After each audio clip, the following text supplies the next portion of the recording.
हो क्या रहा है वहां? ये क्या दिया है राजकुमारी ने? गुरुदेव, शीघ्र ही कोई मुहूर्त बता दे तो बड़ी कृपा होगी। नंद महाराज, अब क्या नामकरण का मुहूर्त भी मुहूर्त निकाल के बताओगे आप? हैं? क्रोधित क्यों हो रही हो यशोदा? बताता हूँ, धैर्य धरो। हाथ मुंह धो लिया, जल पी लिया, विश्राम कर लिया, अब कितनी प्रतीक्षा करवाओगे? हैं? मैं सब समझ रही हूँ, आप जानबूझ के मुझे सताने के लिए ना बता रहे। मैया कितनी भोली है बाबा, आप क्यों सता रहे हो उन्हें? बस बस बस, इतना भावुक होने की आवश्यकता ना है। बता तो, पंडित जी ने बताया है एक बहुत ही शुभ मुहूर्त आने वाले सप्ताह में ये है। और जानती हो जिस शुभ मुहूर्त किस दिन पड़ेगा? जिस दिन हमारा लल्ला पूरे 100 दिन का हो जाएगा। इससे अच्छा मुहूर्त तो हो ही नहीं सकता।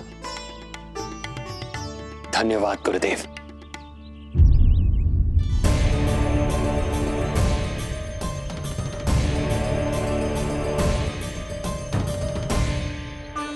क्या हुआ गुरुदेव?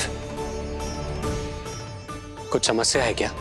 जो सत्य सारे संसार को पता है और जो संकेत ये कुंडली दे रही है, दोनों में विरोधाभास है राजन।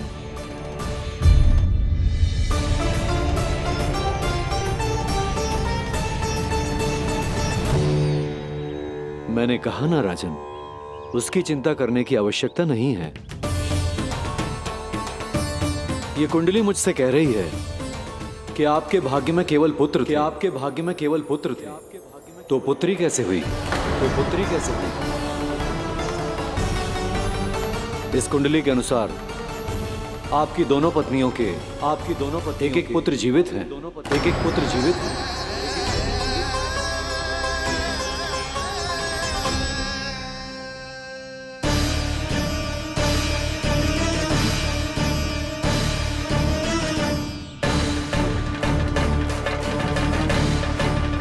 देवकी, गुरुदेव, गुरुदेव मैं कुछ कैसे? कहने की आवश्यकता नहीं है राजन, मैं जानता हूं मेरे प्रश्नों के उत्तर कहां मिलेंगे। अरे कौन से प्रश्न और कैसे उत्तर? किस बारे में बात कर रहे हैं? ये लोग जो भी बात कर रहे हैं वो मुझे सुनाई क्यों नहीं दी? सही समय की प्रतीक्षा कीजिए राजन, आपके दोनों कार्य पूर्ण होंगे।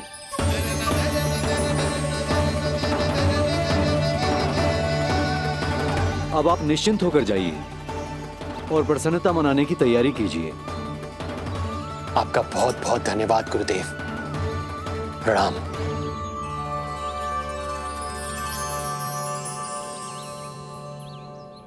सच्ची?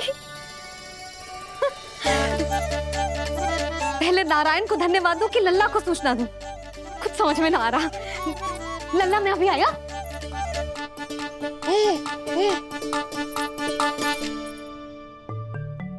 आपका बहुत बहुत धन्यवाद नारायण। अब शीघ्र ही मेरे लल्ला और उसके दाऊ को उनके नाम मिल जाएंगे, वो नाम जिससे वे पूरे संसार में पहचाने जाएंगे। अब लल्ला को बताती हूँ। लल्ला, तू जैसे ही 100 दिवस का हो जाएगा, तेरा और तेरे दाऊ का नामकरण हो जाएगा। हाँ हाँ, किंतु आपने तो बताओ ही ना, हम इन दोनों को मिलवा कब सकते हैं? क्या देख रहे हो, बताओ तो। यशोदा, पंडित जी ने कही कि दोनों भाइयों को मिलवाने के लिए कोई मुहूर्त की आवश्यकता ना है, तो हम चाहें तो इन्हें आज भी मिलवा सकते हैं। लल्ला सुनो तूने, तू आज ही अपने दाऊ से मिल सकते है। मैं अभी सारी तैयारियां करती हूँ। भव्य मिलन होगा गोकुल में, भव्य मिलन। कुंडली के अनुसार इन दोनों के 8 पुत्रों में से 2 जीवित बचे हैं। पहला तो रोहिणी पुत्र है, पर दूसरा कौन है? और वो कन्या कौन थी जिसे कंस ने मारा था? वासुदेव की कुंडली में अभी तक पुत्री योग बना ही नहीं है।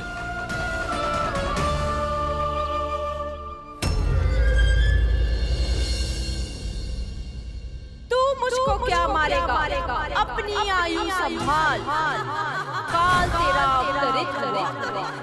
रूप है उसका।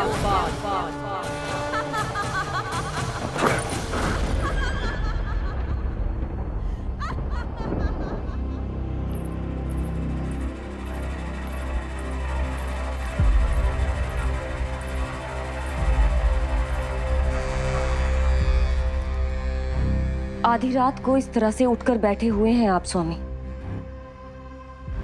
मैं ये तो नहीं जानती कि किस बुरे स्वप्न ने आपकी नींद छीन ली है, परंतु इतना अवश्य जानती हूं कि जो सूचना ये गुप्तचर लेकर आया है, इसे सुनकर आप रात भर सो नहीं पाएंगे।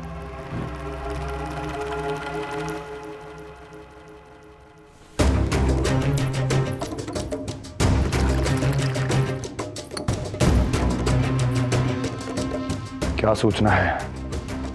महाराज, उत्कच मारा गया, उत्कच मारा गया, उत्कच मारा गया।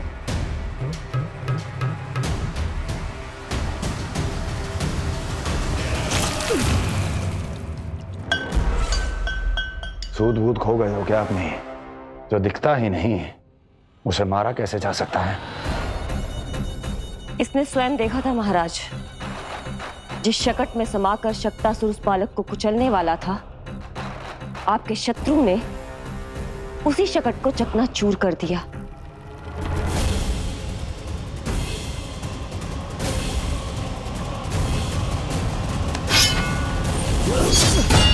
महाराज क्षमा। लगता है आपके सैनिक और तलवार दोनों की धार कुंद पड़ गई है महाराज।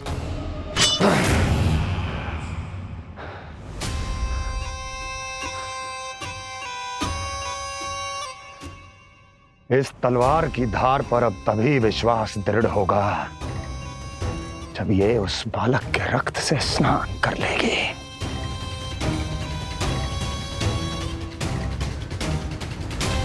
और कैसे? कैसे?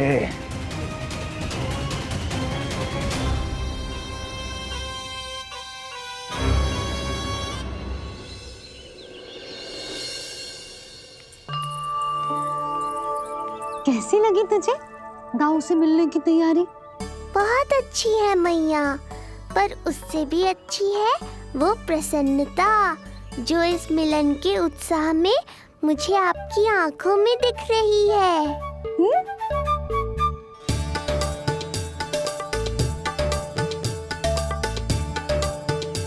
यशोदा, तुमने तो दो भाइयों के मिलन को भी त्योहार बना दिया। हाँ तो ये किसी त्योहार से कम थोड़ी ना है। ये शुभ दिन दोनों भाई के मिलन को पूरा गांव देखेगो। तो फिर अब बड़ी मैया को बुलाओ ना मैया। यशोदा जी, रोहिणी जीजी इतनी प्रतीक्षा क्यों करवा रही है? इतने दिवस से छुपा के रखे हो लल्ला को, अब तो शीघ्रता करनी चाहिए ना, है ना भाभी? प्रतीक्षा अवश्य की है, किंतु फल भी तो मीठा मिलेगा। आती होंगी रोहिणी जीजी।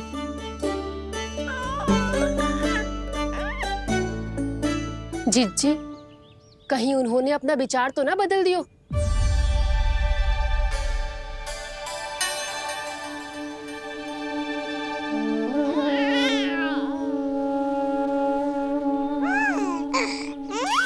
कितनी शीघ्र चिंतित हो जाते हो आप सब।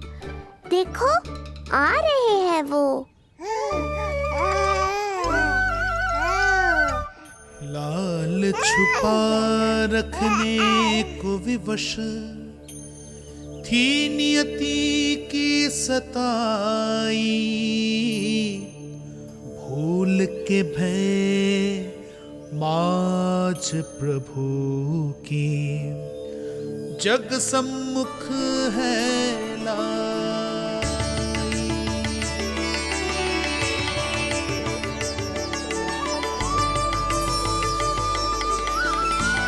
देखो तो कितनी मधुर मुस्कान है। और आंखें कैसी गंभीर और गहरी है। अरे अरे, ये तो हमारी नीलमणि की तरह सुंदर भी है। सही कह रही है तू, और कितना प्यारा भी है, और कितना बलशाली भी लग रहा है ये, है ना? तो देखो इसके। हाँ बिल्कुल लाल लाल टमाटर की तरह। देखो तो दाऊ आए नहीं कि ये सब की सब मुझे भूल ही गई। अरे हटो सामने से, मुझे भी तो देखने दो।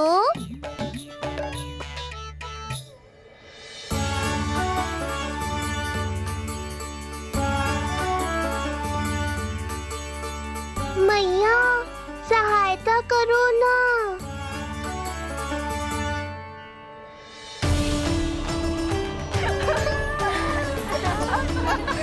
चलो हटो सब, हटो हटो हटो, हटो सामने से। चलो दोनों भाइयों को एक दूसरे से मिलने तो दो।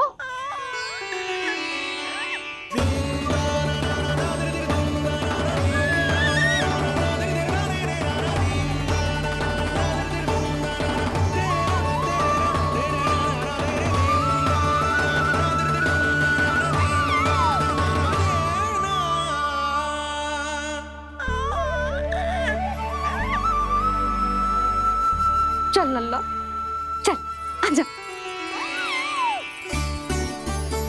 देख लल्ला, आ गए जे तेरे भैया, तेरा दाऊ। जी भर के बातें करो और निहारो एक दूसरे को। लाओ जिज्जी, आजा। ये रहे तेरे दाऊ। आओ जिज्जी।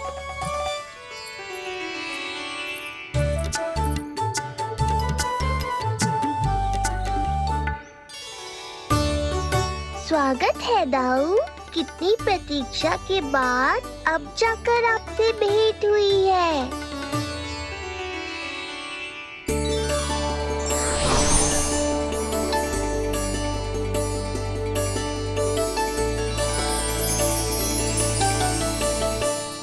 क्या हुआ दाऊ, मुझे पहचान नहीं पा रहे? कितनी देर लगाओगे दाऊ? अब तो पहचान लो, छोटा भाई हूँ आपका।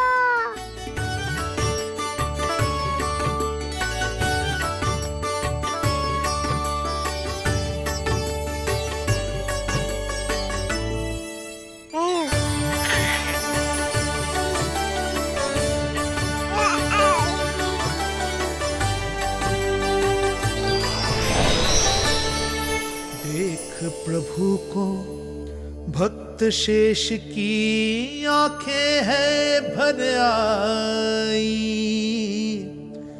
भावुक हरि भी निहारे की अब मिलन की बेल आई।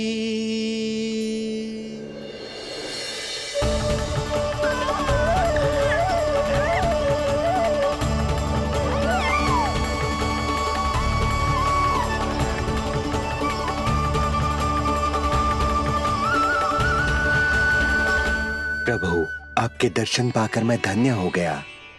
प्रभु नहीं, छोटा भाई पुकारो शेष। ये कैसे संभव है? आप नारायण हैं, मेरे प्रभु। ये जानते हुए भी मैं आपसे बड़ा कैसे बन सकता हूँ? हर दुविधा की तरह इसका भी समाधान है शेष। अब तो हम एक दूसरे से मिल भी चुके हैं। पृथ्वी पर हमारा सूत्र जुड़ चुका है, इसलिए समय के साथ तुम ये भूल जाओगे कि तुम्हारा ये भाई मेरा ही अवतार है। ये क्या कह रहे हैं प्रभु? वही जो आवश्यक है। नहीं तो तुम नीलमणि के बड़े भाई होने का कर्तव्य कैसे निभाओगे? कैसे डांटोगे मुझे? और बड़े होने के नाते मुझ पर अधिकार कैसे दिखाओगे? पर प्रभु, पर किंतु परंतु ये सब भूल जाओ शेष। आज से इसी क्षण से मैं हूं तुम्हारा छोटा भाई और तुम मेरे ताऊ। मैं हूं तुम्हारा छोटा भाई और तुम मेरे ताऊ। नारायण नारायण दाऊ। दोनों इतने सुंदर लग रहे हैं, मेरी तो दृष्टि भी ना हट रही इससे। कहीं मेरी ही दृष्टि ना लग जाएगी। ये तो प्रतिदिन की कथा है दाऊ। हे नारायण, मेरे कानों से तो अभी से रक्त निकलने लगा। आदत डाल लो दाऊ, अब तो सहना ही पड़ेगा। वो देख रहे हो, सुलक्षणा चाची सबसे अधिक चतुर यही हैं। केवल अधिक चतुर ही नहीं नीलमणि, बहुत अधिक सयानी भी है ये। बिल्कुल सही पहचाना दाऊ, पर आप चिंता मत करो, मैं हूँ ना, मैं संभाल लूंगा इन सबको।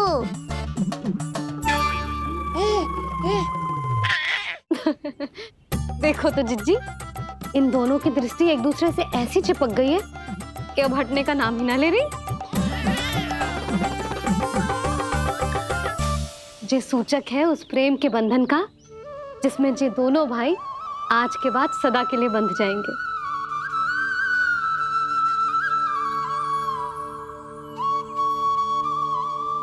मुझसे भूल हो गई यशोदा, मैंने इन दोनों को पहले ही मिलवा देना चाहिए था।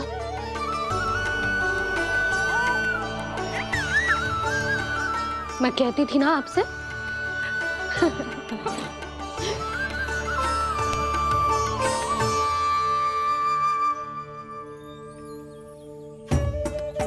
आई मैं।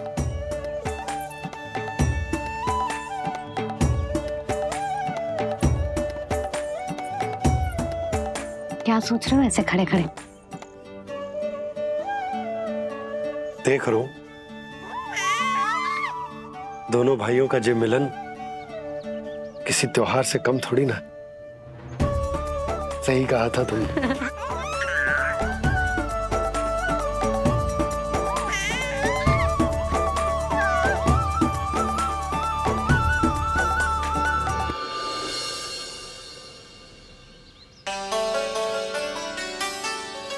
सुना ना तूने जो गोपिया क्या कह रही थी कि नीलमणि का दाऊ कितना बलशाली है। इसका तो यही अर्थ हुआ ना कि नीलमणि अपने दाऊ जितना बलशाली ना है। अब समझा मैया कि आज मुझसे इतना व्यायाम क्यों करवाया जा रहा है। पर मुझे पता है मेरा नीलमणि सबसे अधिक बलशाली है। हाँ। उज्जवल ने कही थी ना, नीलमणि ने यूं उड़ा दिया था काले कौवे को मथुरा की ओर। और उज्जवल ने तो ये भी कही थी कि नीलमणि ने अपने पांव से सकट पे प्रहार भी किया था। कैसे किया था प्रहार? ऐसे किया था। लग गई मैया को। कैसे किया था? फिर से बता कैसे किया था?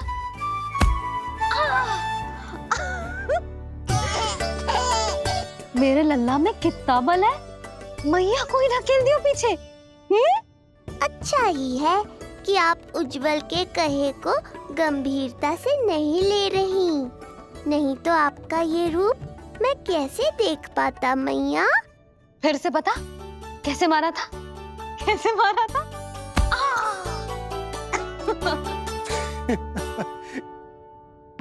लल्ला, तू बड़े के जैसे कब से हंसने लगो?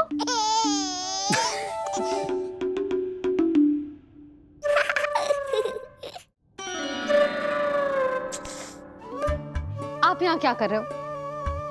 छुप छुप के मैया और लल्ला को खेलते हुए देखने के अतिरिक्त और कोई कार्य ना है आपके पास? कार्य तो है,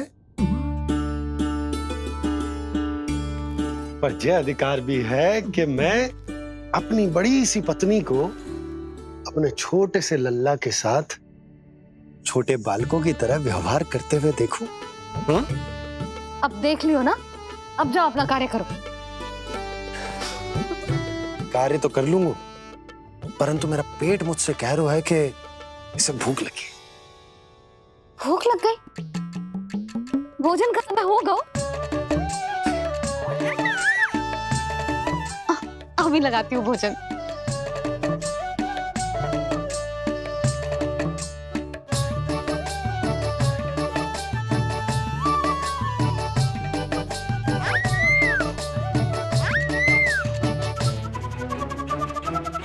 क्या हुआ लल्ला, इतना उतावला क्यों हो रहा है तू?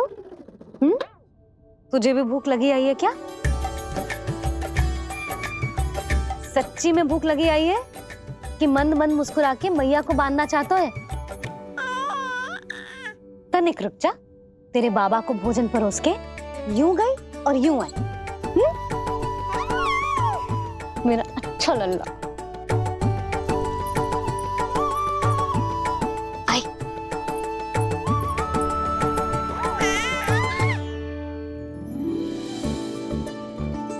आज केवल रोटी है खाने में? ना, दाल है ना, तरकारी भी है, दही है, लड्डू भी है। तो दाल ले आओ। अभी लाई है।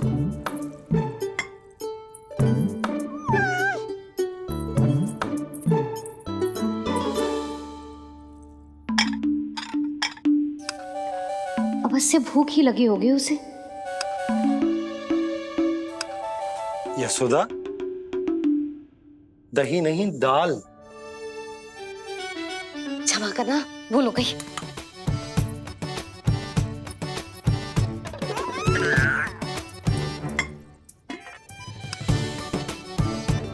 यशोदा, दाल दाल।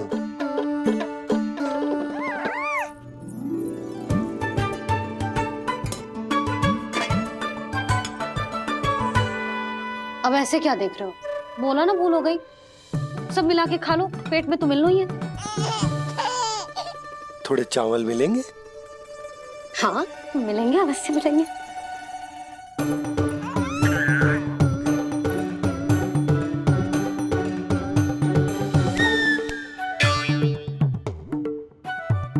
लड्डू नहीं, चावल।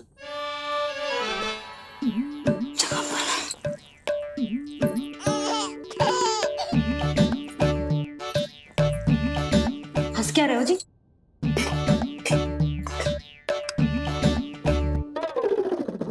आज व्यायाम भी बहुत कस के करवाओ था मैंने, कहीं अधिक भूख तो ना लगी होगी। सच्ची यशोदा, बिल्कुल ना बदले तू। पहले रामू की चिंता में व्याकुल रहती थी और अब हम नीलमणि में तुम्हारा मन लगा रहता।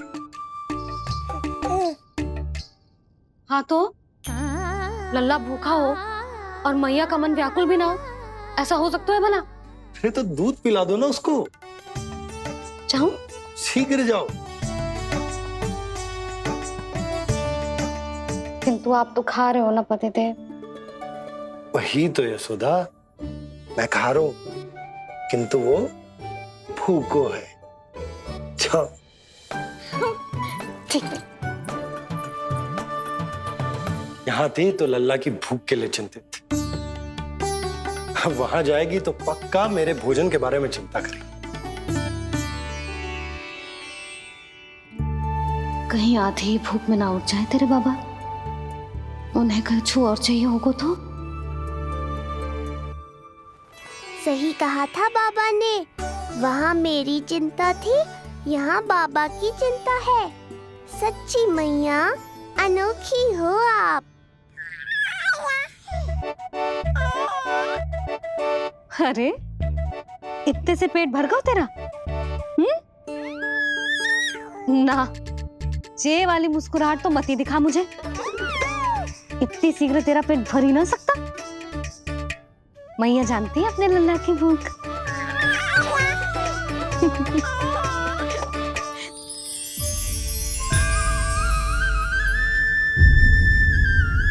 ये क्या है लल्ला? ये क्या था तेरे मुंह में? दिखा दिखा।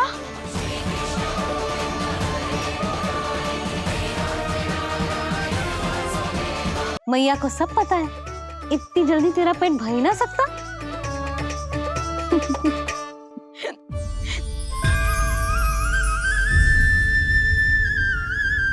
ये क्या है लल्ला? ये क्या था तेरे मुंह में? दिखा। ओहो, मैं तो भूल ही गया था कि मेरे भीतर ही तो सारी सृष्टि समाई हुई है। मैया ने उसकी झलक देख ली। अब क्या होगा? क्या हुआ यशोदा? सुनो जी, जी हमारे लल्ला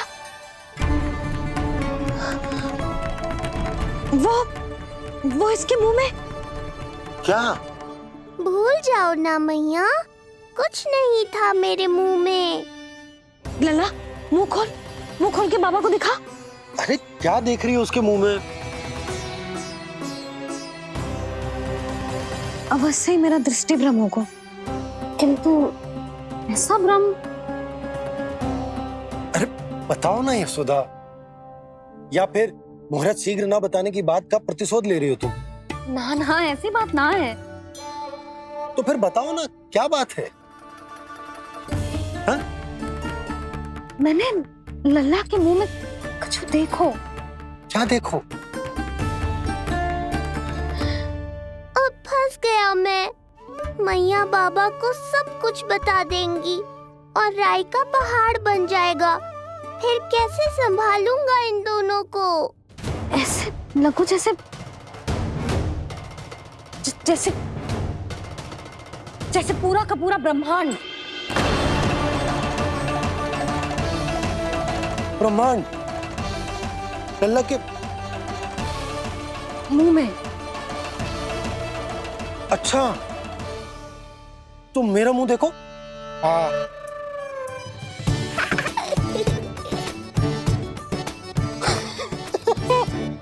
ब्रह्मा। यशोदा, मुझे पता था आप मेरा उपहास उड़ाओगे। अरे नहीं, तुम देखो तो सही।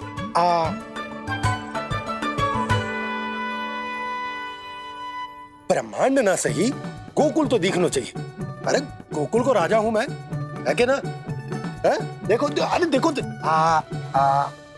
धन्यवाद बाबा, आपने इस बात को गंभीरता से नहीं लिया, इसलिए अब मैया भी नहीं लेंगी। आज तो बचा लिया आपने। आज के बाद ना आपको कुछ बताऊंगी ही ना। आप जाओ, नामकरण उत्सव की तैयारी करो। और हाँ, इस बार भी उत्सव छोटा ही करना है, जे तो मत ही बोलना आप। हाँ। अब इसे कैसे समझाऊं कि हम कोई भी उत्सव बड़ा ना कर सकते? व्यर्थ ही कंस की दृष्टि पड़ जाएगी हम पर।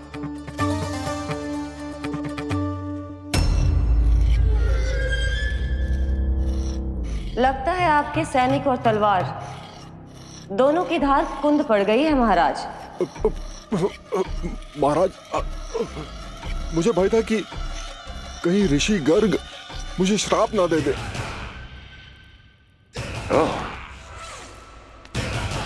तो श्राप से भयभीत हो गए दुर्जन,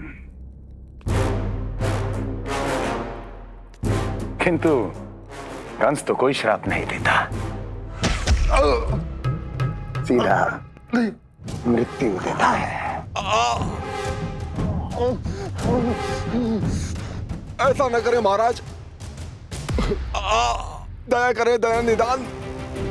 यदि मैं उनकी इच्छा के विरुद्ध भीतर जाने की कोशिश करता तो जितनी सूचना मुझे मिली है उतनी भी नहीं ला पाता। तब आपको कैसे पता चलता महाराज कि आपकी बहन और बहनोई मात्र अपनी मृत संतानों के श्राद्ध के लिए वहां नहीं गए थे?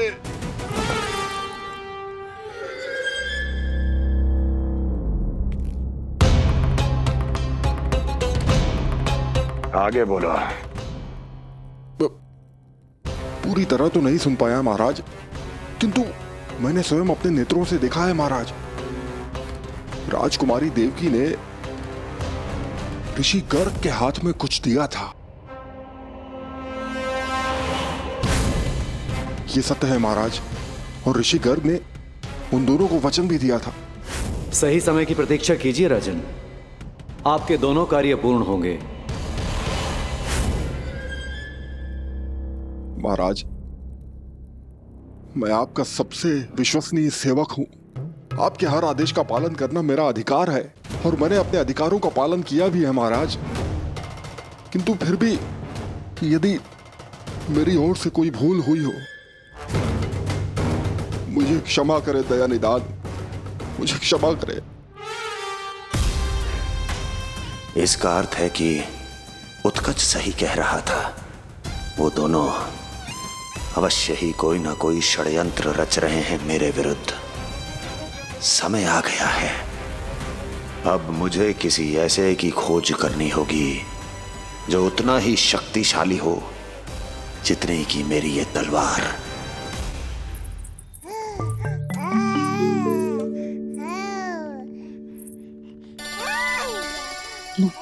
आप ही से पुकारने लगो जी। अभी तो आई हूँ रसोई में।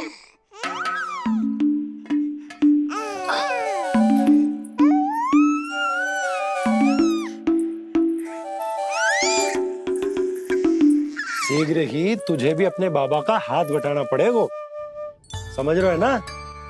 बटाएगो ना हाथ?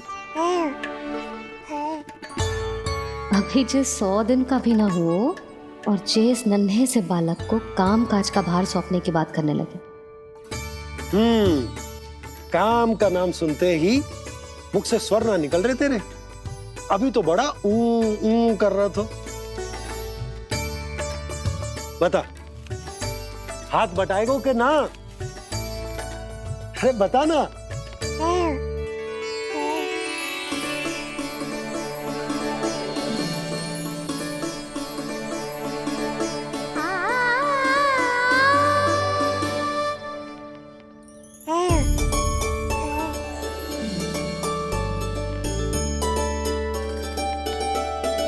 कल तू पूरा 100 दिन को हो जाएगा लल्ला। पंडित जी आएंगे, तुझे नया नाम मिलेगा। देखो तो मन में तो इनके भी कितना उत्साह भरो है, बस दृष्टि में मैं ही आती हूँ। और कल तुझे वो नाम मिलेगा लल्ला जिससे पूरा संसार तुझे पहचानेगा।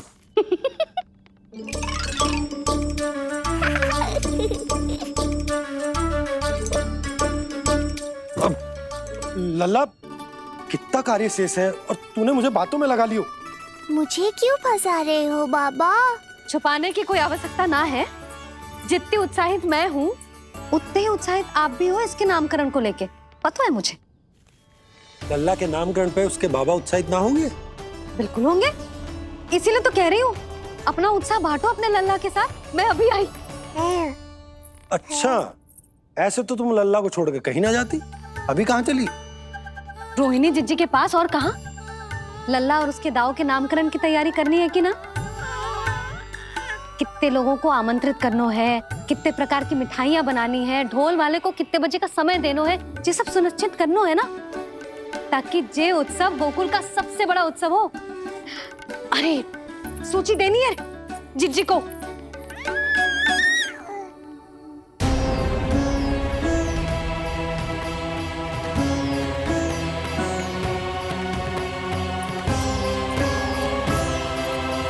सबकी कोई आवश्यकता ना है। आवश्यकता ना है मतलब? कहना क्या चाहते हो आप? मैं ये कहना चाहता हूं कि यशोदा, सत्य तो ये है कि हमें दुख में ना अत्यधिक दुखी होना चाहिए और ना सुख में अत्यधिक उत्साहित। प्रसन्नता कितनी भी क्यों ना, हमें उत्सव संयम से ही मनाना चाहिए। इतने वर्ष संयम ही तो रखा था ना नंद जी। ये समय संयम का ना आनंद से बावले हो जाने का है। यशोदा, हम आयोजन छोटा ही करेंगे। मैं कुछ सोच समझ कर ही तो कह रहा हूँ। पर क्यों? मुझे भी तो समझाओ। हर बात समझाने की ना होती है यशोदा। अच्छा, पति पत्नी में भेद हो तो है? ठीक, मैं कोई भेद ना रखूं। जो भी अब तक मैंने तुम्हें ना बताया है वो सब बताऊं। ओहो, क्या कर रहे हो बाबा? कंस के बारे में कुछ बता मत देना मैया को। वो मंगला है ना, उसने आज शाम को ही बछड़ा दियो और भाद्रपद का मास लगभग बीतने को ही है, तो धीरे धीरे शरद ऋतु आ जाएगी, दूध की हानि भी कम हो जाएगी। हाँ? और वो सरजू है ना, उसको बैद जी ने पूरे पखवाड़े का विश्राम के लिए कहा है। क्यों? क्योंकि वो ठाट से गिर गए थे और गिरते समय उसे भीतरी चोट लग गई थी। अरे बस बस बस, ये सब मुझे क्यों बता रहे हो? इसका नामकरण से क्या संबंध? तुम्ही ने तो कही ना कि पति पत्नी के बीच में कोई भेद ना होता। तो मुझे जो भी बात पता है मैं तुम्हें बताऊंगा।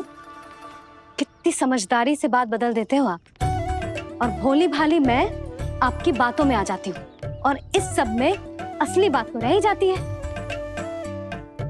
किंतु आज बात मेरे लल्ला की है।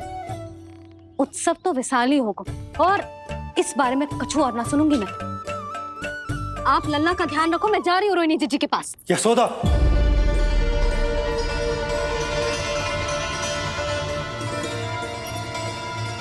बात केवल सुनने की ना होती, उसे समझना भी पड़ता है।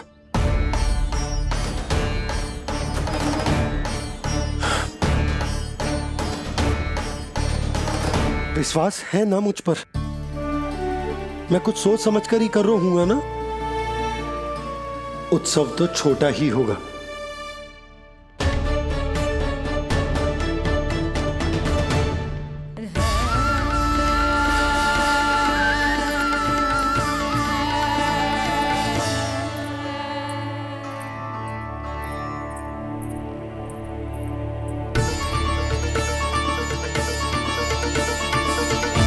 क्षमा करना लल्ला, तेरी मैया को डांटना पड़ गया।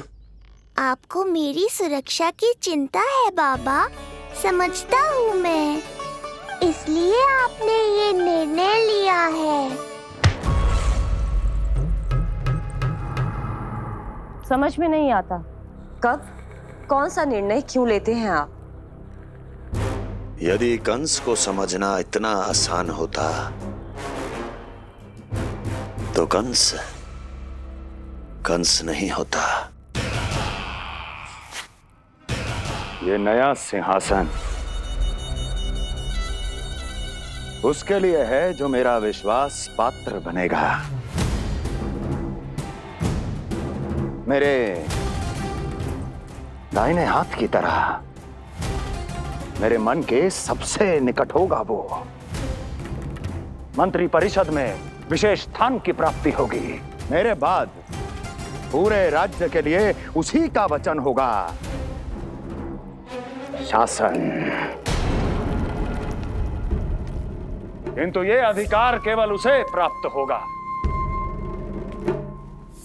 जो मेरी परीक्षा में उत्तीर्ण होगा। मेरा सबसे महत्वपूर्ण कार्य करेगा वो। इसलिए जाओ, कह दो सभी बाहुबलियों को, महाबलियों को, दैत्यों को, दानवों को, प्रेतों को, पिशाचों को, सभी को यह सूचना दे दो ना ना ना ना, सूचना नहीं, चुनौती दो कि यदि साहस है तो आए, मेरी परीक्षा में उत्तीर्ण हो और इस सिंहासन पर बैठने का अधिकार प्राप्त कर ले। जाओ। और हां, ये अवश्य कहना कि केवल वही आए जिनके हृदय में साहस का ज्वालामुखी धधकता हो, जिनकी तलवारें पर्वतों का सीना चीरने को व्याकुल हो, जिनकी संकल्प शक्ति इतनी दृढ़ हो कि मृत्यु से टक्कर ले लें। कायर नहीं चाहिए मुझे। जाओ। महाराज, आप जिसे भी ये विशेष पद देंगे, भविष्य में यदि वही हमारे शीश पर बैठ गया तो क्या करेंगे आप? पहले ऐसा कोई योद्धा सामने तो आए अस्ति, जो उस विष्णु के अवतार का संहार कर सके।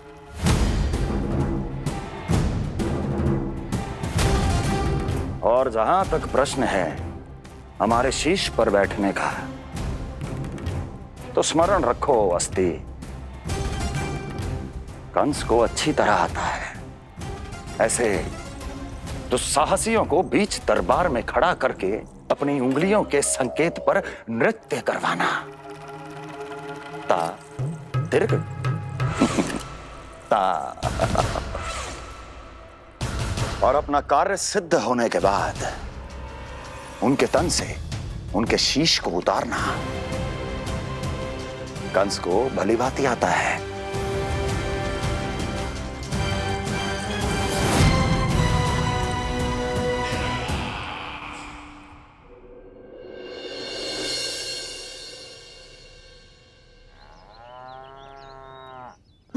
पूरे 100 दिन का होगा हुआ तो लल्ला, कम से कम 100 व्यक्ति तो आने चाहिए थे ना तेरे और तेरे दाऊ के नामकरण में। हाँ, अब तुम मुस्कुरा क्या रहो है? तू ही बता, जे भवन देख के लग रहा है कि यहाँ कोई उत्सव है? बिना अतिथियों के कैसा उत्सव और कैसा आनंद, तू ही बता। पर मैं करूं भी तो क्या? पता है लल्ला, मुझे तो लग रहा है तेरे बाबा ना कंजूस होगा। मैं नहीं तो भला और क्या समस्या हो सकती है उन्हें बड़े आयोजन से? अरे गोकुल के राजा का लल्ला है तू, राजकुमार। यदि तेरा आयोजन बड़ा ना होगो तो भला किसका होगो?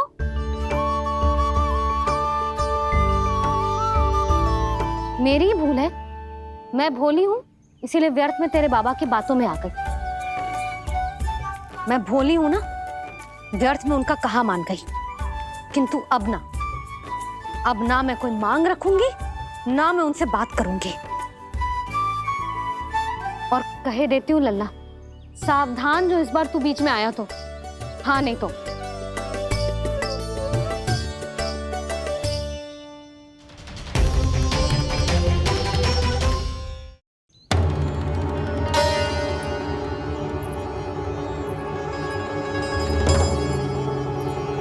क्या होगा? हाँ, सब ठीक तो है ना? आप इतनी चिंता में क्यों हो जी? कुछ बुरी सूचना तो ना मिली? अब जे मत ही कहना कि जे भी मुझसे छुपाना पड़ेगा। जो भी है मुझे बताओ। पंडित सदानंद जी महाराज वो नामकरण के लिए ना आ सकी। उनकी बिटिया के पांव भारी, उसे लिवाने वो समझाने गए। ये तो शुभ समाचार है।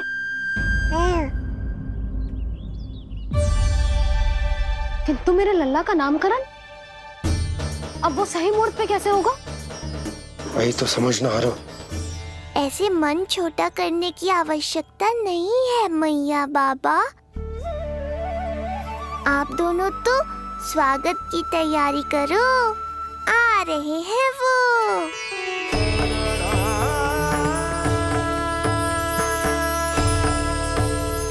लो, आ गए वो जिनकी मुझे प्रतीक्षा थी। आप दोनों व्यर्थ ही चिंता कर रहे थे।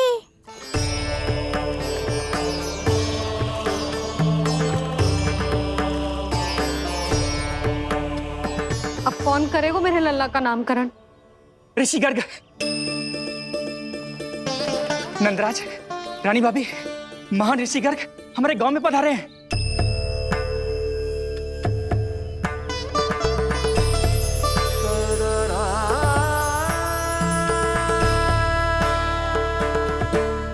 ऋषि गर्ग गोकुल में? हाँ नंदराज, और कह रहे थे उन्हें यादव राज वासुदेव जी ने भेजो है रानी जी के पास। अरे तो तुम लोग खड़े खड़े क्या देख रहे हो? जाओ उनके सत्कार की तैयारी करो। जी यशोदा, उनके स्वागत की तैयारी करो। सुनो जी, वो तो यादवों के कुलगुरु है ना, रोहिणी जीजी के यहाँ आए हैं, हमारे यहाँ आएंगे।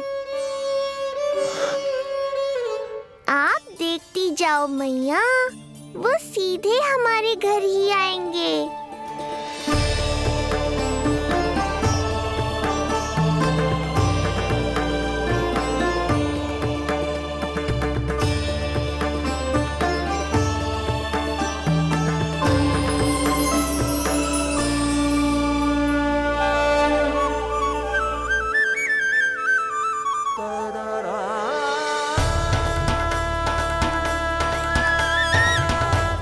ये क्या हो रहा है मुझे? मैं उस भवन की ओर क्यों बढ़ा जा रहा हूँ? क्योंकि आपके यहाँ आने से ही मेरी मैया बाबा की चिंता समाप्त होगी ऋषिवर।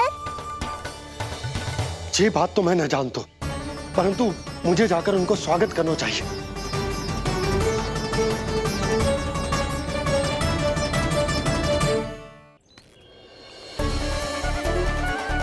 गुरुदेव,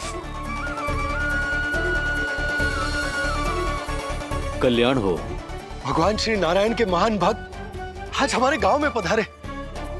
हमारा जीवन सफल है गयो आज। वो भवन आपका है नंदराज?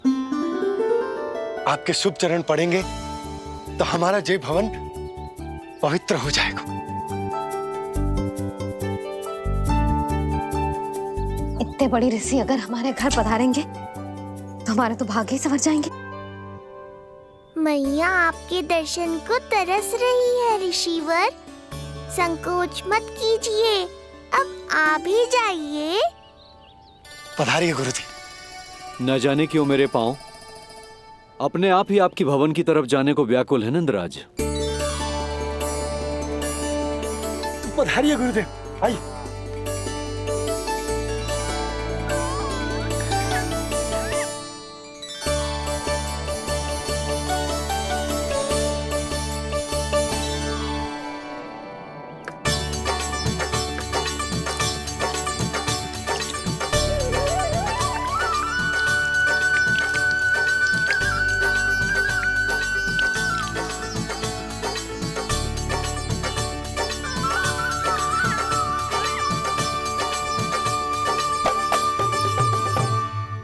कल्याण हो। पधारिए।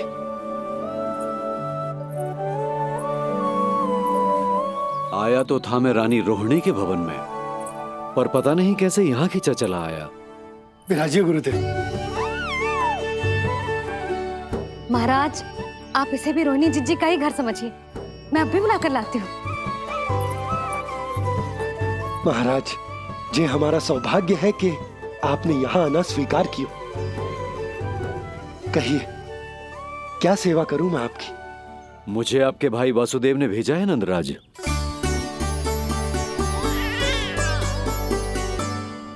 प्रणाम गुरुदेव। स्वामी जी ने आपसे इतनी दूर आने का आग्रह किया है। अवश्य ही कोई बड़ा कारण होगा। कारण तो है, आपके पुत्र का नामकरण करने आया हूं मैं यहाँ।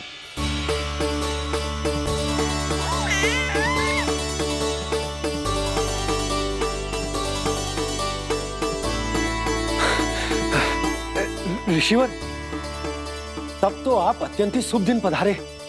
आज का ही मुहूर्त निकलो है भाभी के लल्ला और हमारे लल्ला के नामकरण के लिए। हम तो पंडित जी गांव से बाहर हैं, इसीलिए आप। अब तो आप यहाँ आ गए हो, आप हमारे भी लल्ला का नामकरण कर दो ना। पुत्री, ये क्या कह रही हो तुम?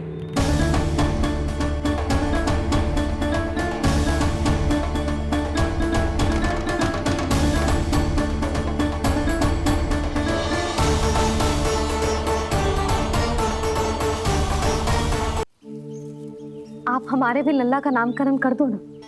पुत्री, ये क्या कह रही हो तुम? विनती कर रही हूँ, और मेरी जे आग्रह अस्वीकार मत ही करो। आप दोनों भाइयों का नामकरण एक साथ हो जाएगा।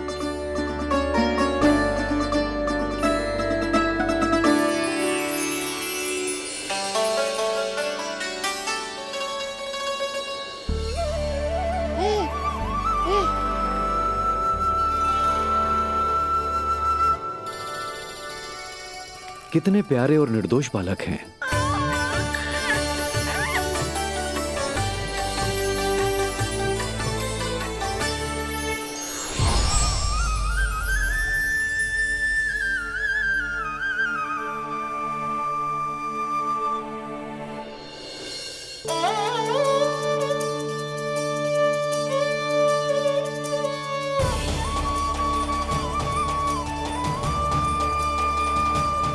इन दोनों को देखकर गुरुदेव की आंखों में आंसू क्यों आ गए?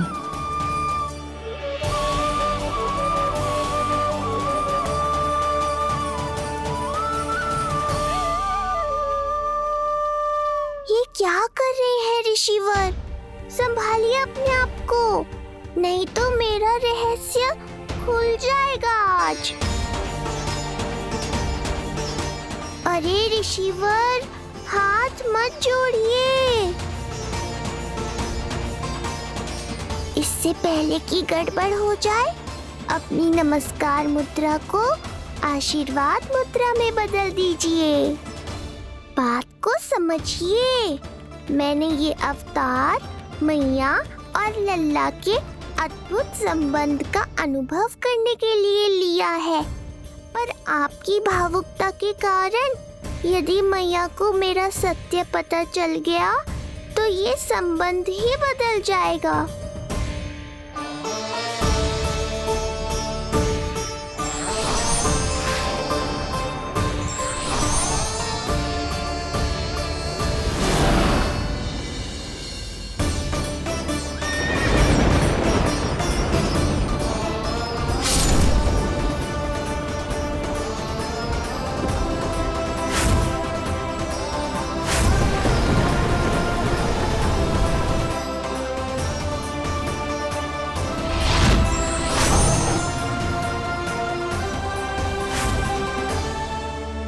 अब आप सब कुछ जान चुके हैं ऋषिवर, इसलिए अब मेरे सामने हाथ जोड़कर मेरे सत्य को उजागर मत कीजिए। अपने शिष्य वसुदेव के पुत्र के रूप में मुझे आशीर्वाद दीजिए।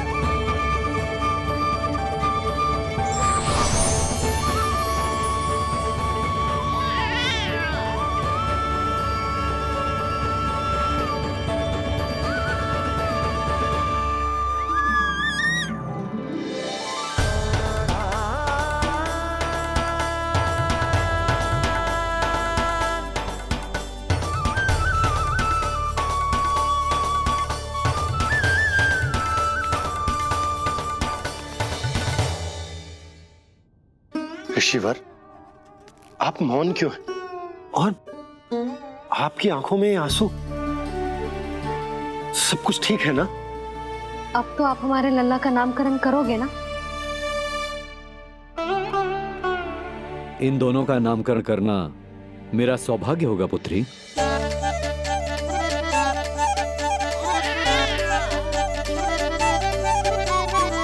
परंतु ये गोपनीय रूप से करना होगा।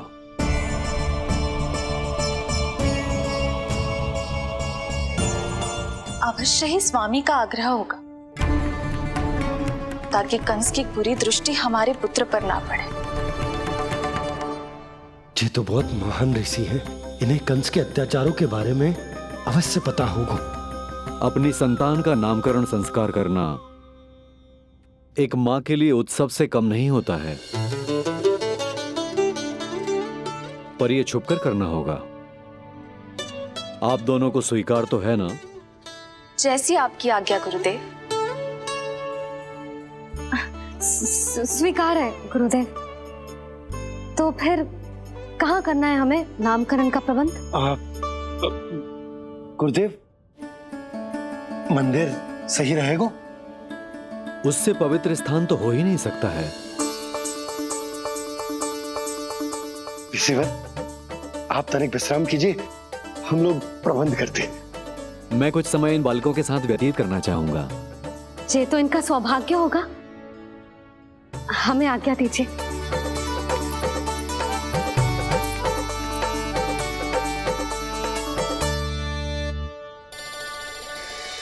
प्रभु, स्वयं भगवान होकर भी आपको बंदी गृह में जन्म लेना पड़ा। अब अपनी मां को छोड़कर दूसरी मां के यहां पलना पड़ रहा है। जब से गोकुल आए हैं छुप छुप कर रहना पड़ रहा है। इतनी नन्ही सी अवस्था में दुष्ट कंस के कितने ही आक्रमणों का सामना कर चुके हैं आप। और जिस उत्सव में सभी सप्तऋषियों और सभी देवी देवताओं को साक्षी बनकर आना चाहिए, उस नामकरण उत्सव को यहां एकांत में करना पड़ रहा है। क्यों प्रभु, इतने कष्टों को सहकर ये अवतार क्यों लिया है आपने? दुष्टों का नाश करने के लिए, धर्म की स्थापना करने के लिए और सबसे अधिक मैया की ममता का अनुभव करने के लिए। पर इसके लिए इतने कष्ट? मानव जीवन लिया है तो कष्ट तो उठाने ही पड़ेंगे ऋषिवर। मानव जीवन की आंच जला रही है फिर भी आप मुस्कुरा रहे हैं प्रभु। ये कैसा अनोखा अवतार है। आँच में जलकर भी यदि मैं नहीं मुस्कुराऊंगा तो अपने भक्तों को क्या शिक्षा दूंगा मैं? आज एक कंस का प्रकोप है, भविष्य में सहस्रों कंस होंगे और आने वाले युगों में होंगे अनगिनत कंस। उस समय मेरे भक्तों को पता होना चाहिए कि अपने कष्टों को कैसे सहना है और धर्म के पथ पर अडिग कैसे रहना है।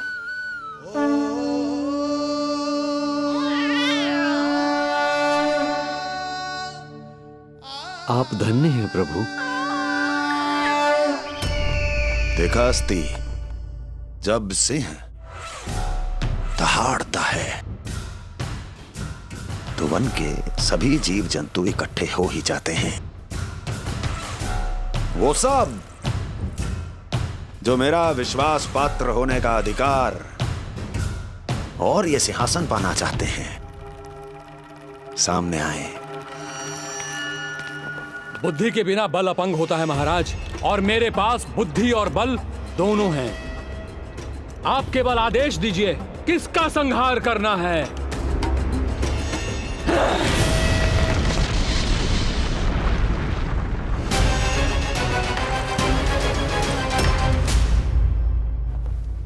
सारी तैयारी हो गई।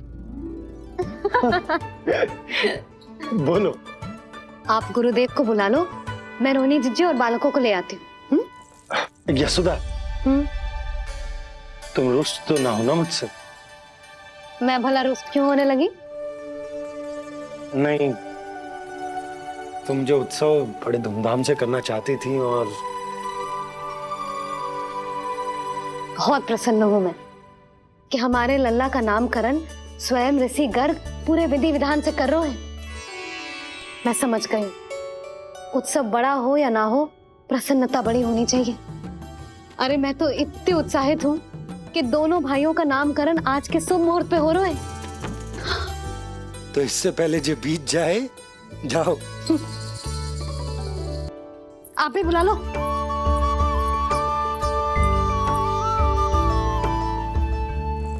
यहाँ सब के सब एक से बढ़कर एक है, तो फिर अपने कार्य के लिए किसका चुनाव सबसे पहले करूं? मेरा सामर्थ्य तो आपने अभी तक देखा ही नहीं महाराज। चुटकी बजाकर शत्रुओं का विनाश कर सकता हूं मैं।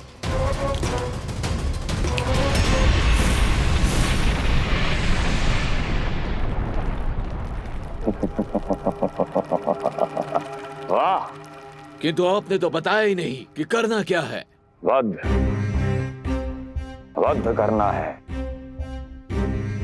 एक नवजात बालक का वध।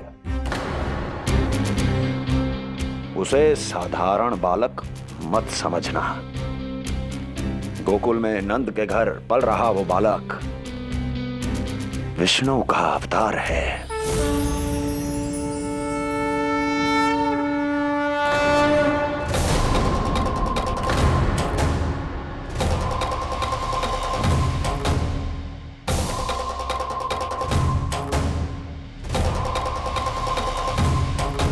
क्या हुआ? इतना सन्नाटा क्यों छा गया? क्षमा कीजिए महाराज, पर मैं नन्हे बालकों के साथ हिंसा नहीं करता। विष्णु अवतार बड़ा छलिया है महाराज, मैं उसका मुख भी नहीं देखना चाहता।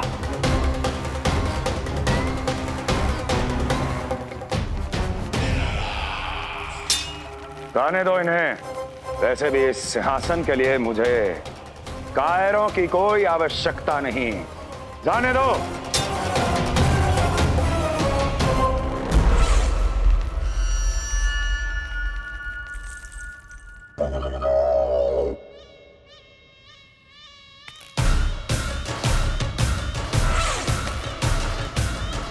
दुर्जय, क्या कहा था मैंने कहा था केवल वही आए जिनके हृदय में साहस का ज्वालामुखी धधकता हो, जिनकी तलवारें पर्वतों का सीना चीरने के लिए व्याकुल हो, जिनकी संकल्प शक्ति इतनी दृढ़ हो कि वो मृत्यु से टक्कर ले जाए, वही होगा इस सिंहासन का असली अधिकारी।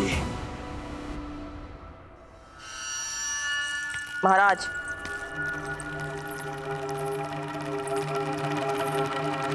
ना तो आपके दिए इस सम्मान का कोई मूल्य रह गया है और ना ही आपके भय का। अभी आपने ही कहा था ना कि जब वन में कोई सिंह दहाड़ता है तो उस वन के सभी जीव जंतु एक जगह एकत्रित हो जाते हैं, परंतु उसी वन में जब कोई बब्बर सिंह दहाड़ता है तो वही जीव जंतु भय के मारे इधर उधर भागने लगते हैं। निश्चित ही वो बालक इन सब के लिए बब्बर सिंह बन चुका है। उसका भय हमारे साम्राज्य की नींव हिला रहा है महाराज।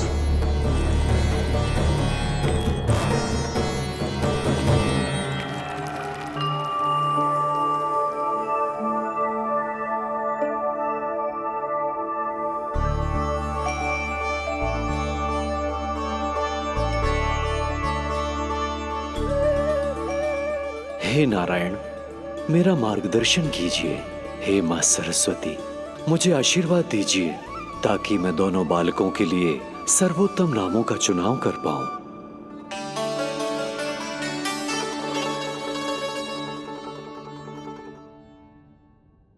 आपके पुत्र को बड़े भाई के कर्तव्य का निर्वाह करना है और इस दायित्व को प्रभु श्री राम से अच्छा किसने निभाया है? जैसा अटूट संबंध उनका अपने भाइयों के साथ था, मैं श्री नारायण से प्रार्थना करता हूं कि वैसा ही प्रेमपूर्ण संबंध इसका भी अपने छोटे भाई के साथ हो।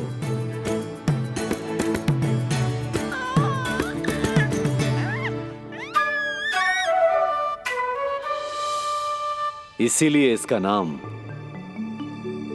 राम हो, इसीलिए इसका नाम राम, इसीलिए इसका नाम राम।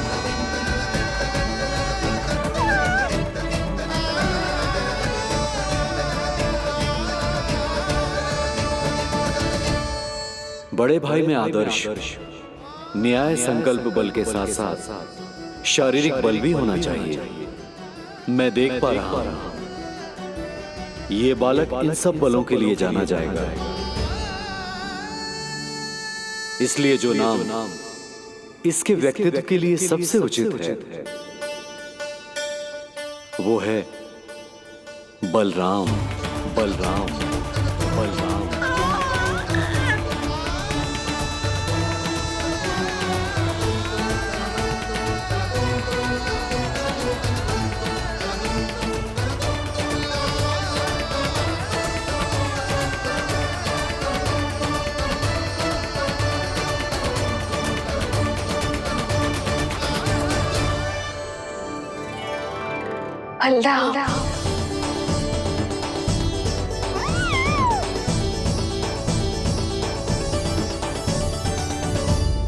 तो फिर उसका नाम बल राम रखना। कैसा अद्भुत संयोग है रिसीवर। जब इसके जन्म की सूचना देने मैं वसुदेव भैया के पास मथुरा गया था, तब उन्होंने भी यही नाम रखा था, बलराम। ये संयोग नहीं, नारायण की इच्छा है नंदराज। बलराम से अधिक उपयुक्त नाम इस बलराम के लिए कुछ और हो ही नहीं सकता है। पर मैं तो दाऊ कहकर ही बुलाऊंगा इन्हें, बलदाऊ।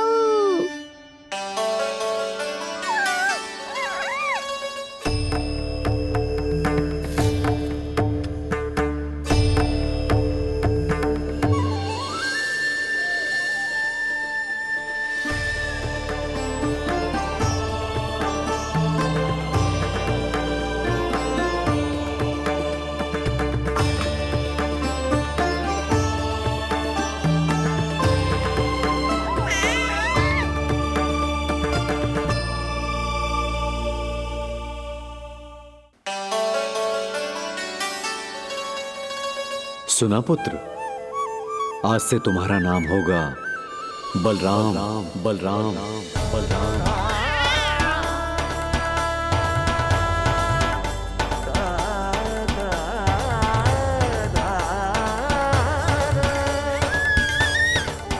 गुरुदेव, कितना अद्भुत नाम दिया है आपने इसे। अब मेरे लल्ला को भी ऐसा ही कोई उत्तम सा नाम दे दो।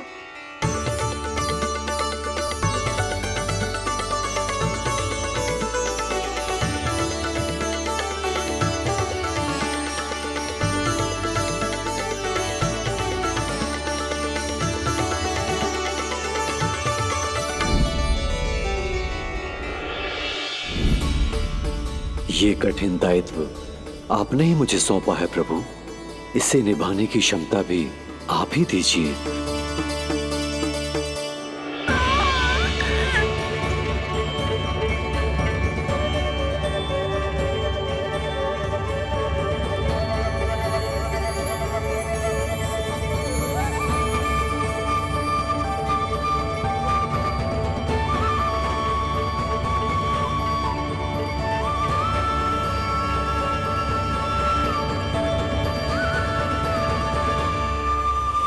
कृष्ण कृष्ण कृष्ण कृष्ण कृष्ण कृष्ण कृष्ण कृष्ण।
कृष्ण कोई साधारण शब्द नहीं है।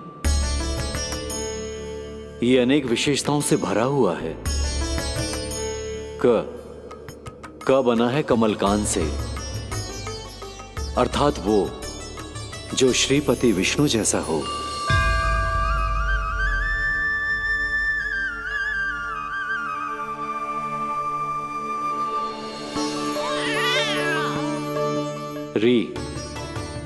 री की उत्पत्ति हुई है श्री राम से, अर्थात वो जो सबके हृदय में बस जाए।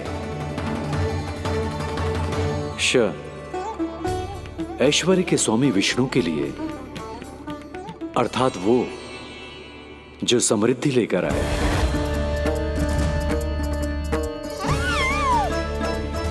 और ना है नरसिंह के लिए, अर्थात वो जो रक्षा करे।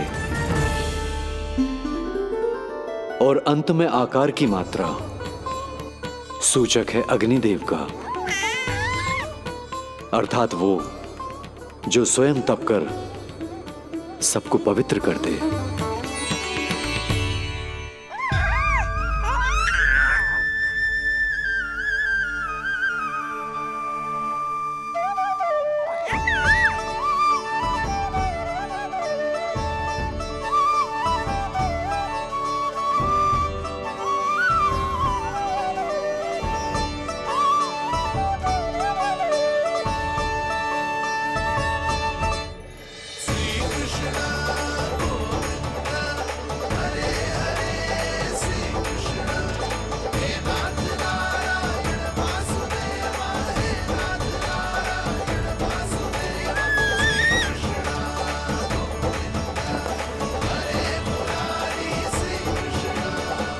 आज से तुम्हें सारा संसार जिस नाम से पहचानेगा वो नाम है कृष्ण। वो नाम है कृष्ण। वो नाम है कृष्ण। वो नाम है कृष्ण। कृष्ण कृष्ण कृष्ण कृष्ण कृष्ण कृष्ण कृष्ण कृष्ण कृष्ण कृष्ण कृष्ण कृष्ण कृष्ण।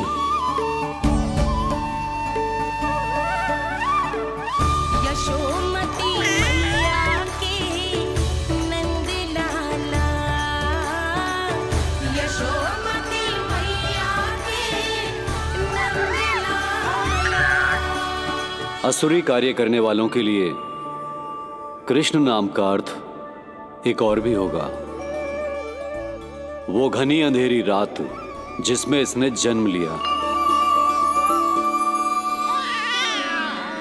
पर इससे जो प्रेम करते हैं उन सभी के लिए कृष्ण नाम का अर्थ होगा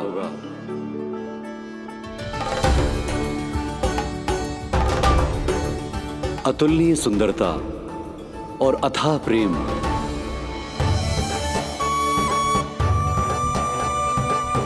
इन दोनों विशेषताओं का साक्षात स्वरूप होगा ये कृष्ण। कृष्ण कृष्ण